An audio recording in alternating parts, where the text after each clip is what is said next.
up mga katabs? Punta po kami ngayon sa Sipokot at magpapaturok po kay Megan. At nakalmot po siya ng pusa. Tara, samahan niyo po kami. Let's go! Biyahe po kami ngayon. Mga 30 minutes po yung biyahe papunta doon. Mag-jeep lang po kami. Pero ipapark ko lang po ito sa crossing para wala po kayong pamasay papasok. Lalim po ito. Nakarating na po tayo. Takbo kami yung plate number. Char. Dito po namin ipapark. Tapos sasakay na po kaming jeep. Let's go MJ. And guys, dito po kami sa crossing na po. Dito tayo Megan. Maghintay po tayo dito. Dito tayo sa crossing at maghintay tayo ng jeep.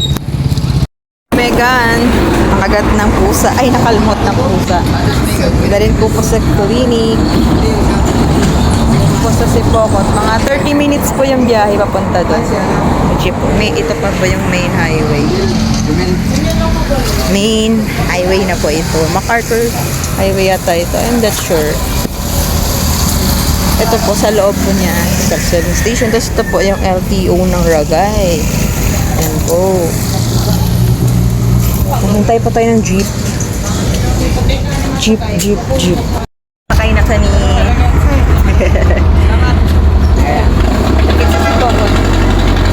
Ay na po kami. Ayan. 30 minutes na biya.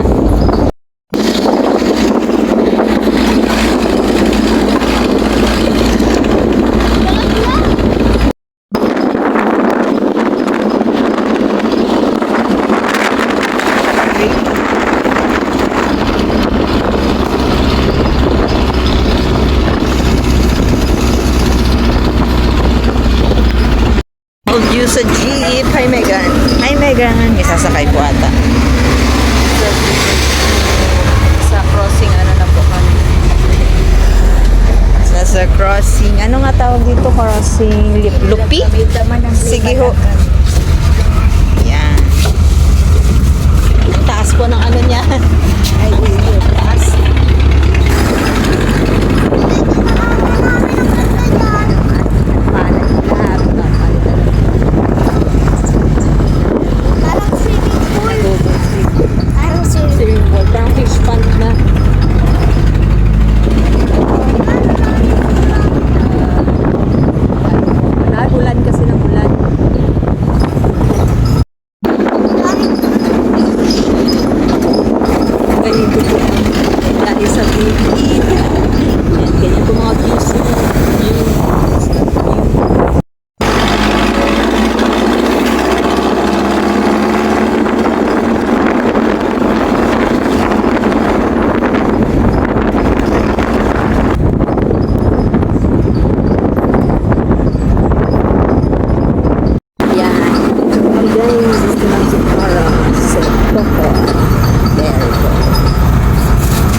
Tanto na lang tayo.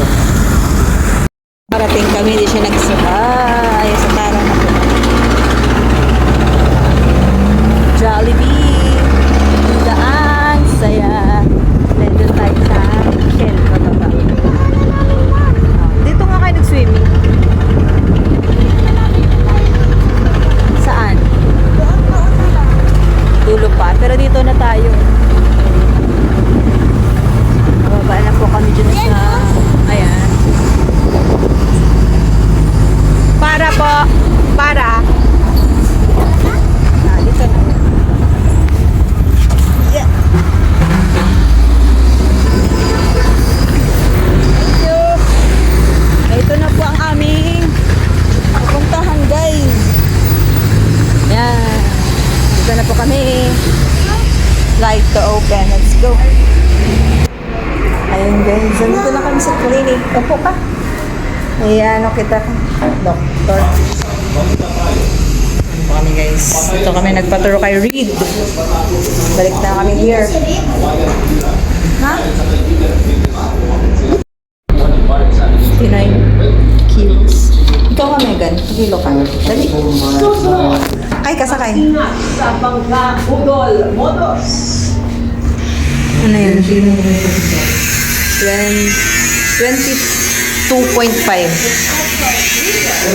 Kaya ng mga nakatira malapit sa dagat na hindi na muna Yan, good girl. Kulit eh. Sabi na, huwag mo na dun. Sa ibang mission grounds, sa pangambang baka may mas malakas pa na mga aftershock. Na-install na rin ang mga malalaking tent mula sa DSWD Isin mo lang. na nasa labas lang ng evacuation center na siyang temporaryong naging tulugan nila. Siksikan ang nasa hindi bababa sa 4 na Talaga pamilya yan. sa bawat tent. Isa pa. Walang ilalabas na abiso ang MTRC ng mass evacuation. Ngunit Tapos- kahit voluntary na sila lumikas. Marisol naman, Sakit? nakita siya sa Strong yan si ate. umabot na sa Yeah, sakit talaga dyan te sa kanan. salas, kabahayan. Yo, ganyan talaga yun te. Yun. Maraming salamat Jab. at mag-iingat kayo Done. dyan. Archel, Galato, ng GMA, ng TV. Upo ka na po dito uli. Ano? Ano pa? May dalawa ka pang balik dito.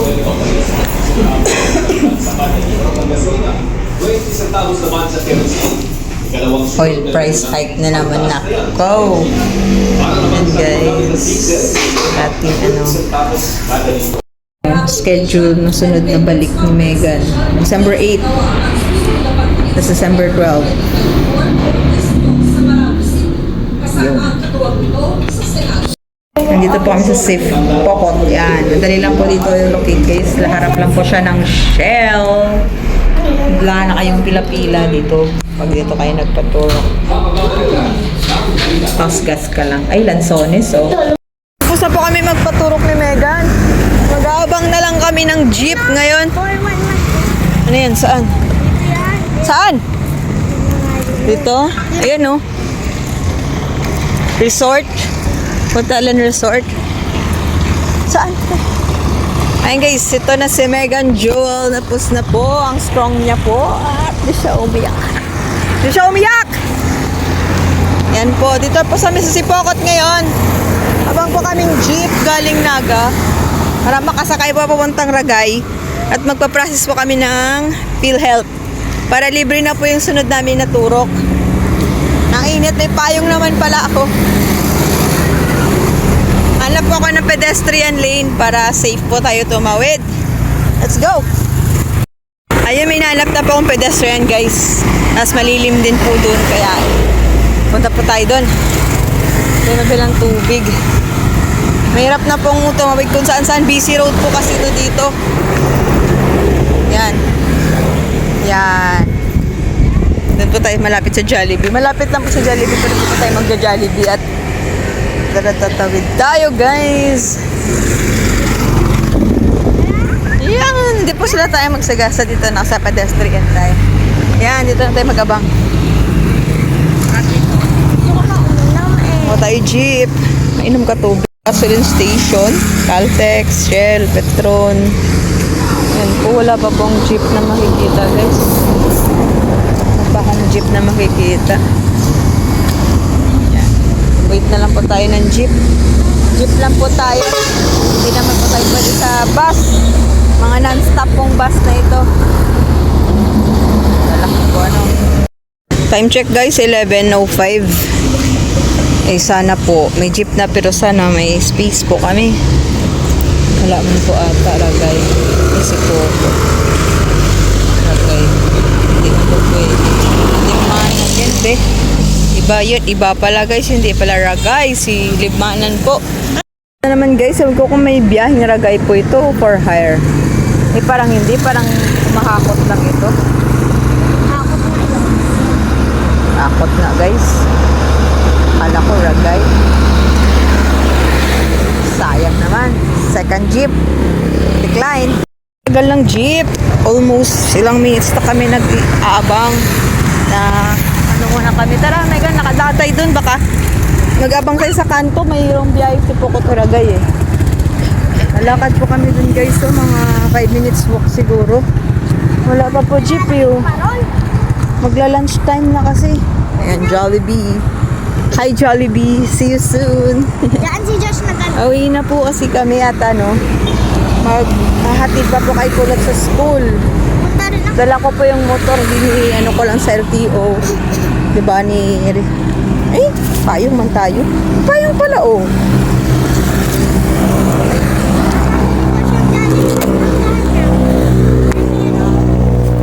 Ay, may sasakyan sila eh. Mga parol. Ha? Mga parol. Ayan, oh, may mga parol. Ano laki ng parol. Paano na ikaw yun? Yan dapat ang bibilhin natin. Parol? Tabi mo na. Yan. You'll see. Wala pang jeep. Nakalingon-lingon po ako guys at baka may jeep ba. Meron po kasi dun sa kanto na galing si Pokot. Ito pong biyahe dito na hinatingan ko galing Naga. Kanina pa po kasi kami naghihintay dun, mga 15 minutes na ata. Lakad-lakad muna kami konti ni Megan. Malaking spot. Hey guys, wala pa rin jeep guys. Dito na kami sa Maynila. Hindi, charot lang. Kaya nga ano, yan po Manila, biyaheng Maynila daw pa left. Punta doon. Ayan o, Maynila, tapos right, straight. Ah.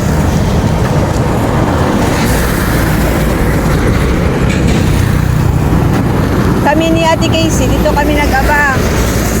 Sa may, ano, wala pa rin. Lakad-lakad na lang muna tayo. Tiisin na lang natin. Ay, coming! Mama, may nagdikit ng sticker. Sa ulo. Yan, tayo mo. Teka lang. Galing ko lang ito. Wala pa rin guys. Malakad na kami ng ilang minuto. Wala pa rin jeep. Siguro nga, mga 12 siguro dadaan dito yun. Don't know lang. Guys, nakasakay na kami alas 11:25. Nakasakay po kami ng jeep. Guys, uwi na po kami. Meron ko na sinasabi ko. Uwi na po kami. Paano? Tayo sa Balik po kami sa sunod. Okay.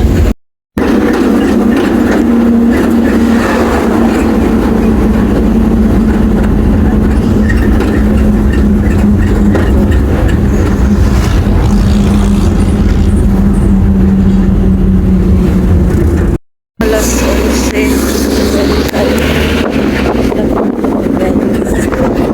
Masarap.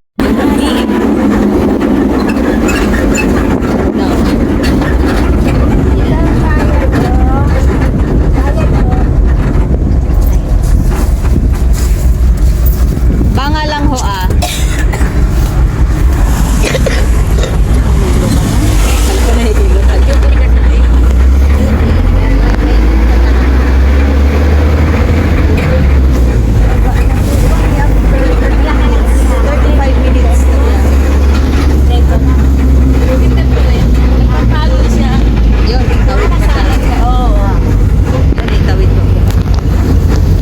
Tapos mamaya kasabay na. Ngayon tanghali. Thank you. Kanina kasi nagputi ako sa mga. Thank you, thank you.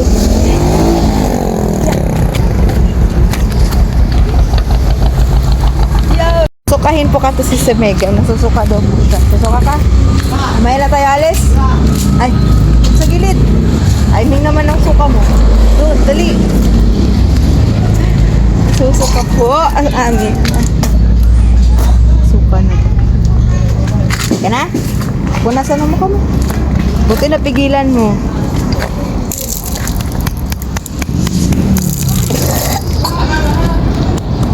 Suka na po. Ito ka man na. Ito napigilan mo ate. Okay ka na? Oh, alisin mo na sarili mo. Mag-cup ka na. Ano yan? Pag masikip pala.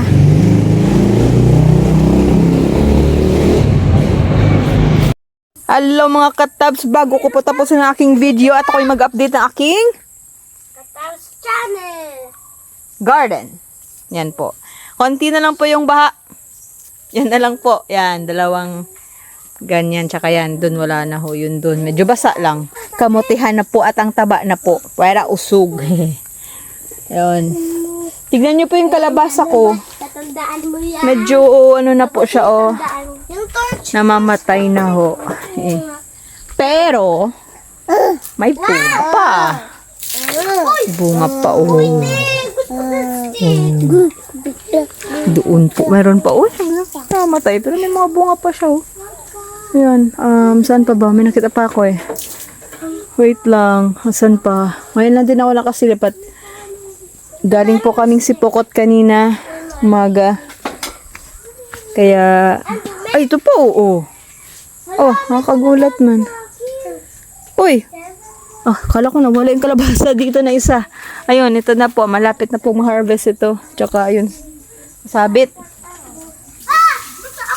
Yan. So far, guys, nagbubunga pa naman siya, pero nalalanta na yung ibang dahon. Yan po.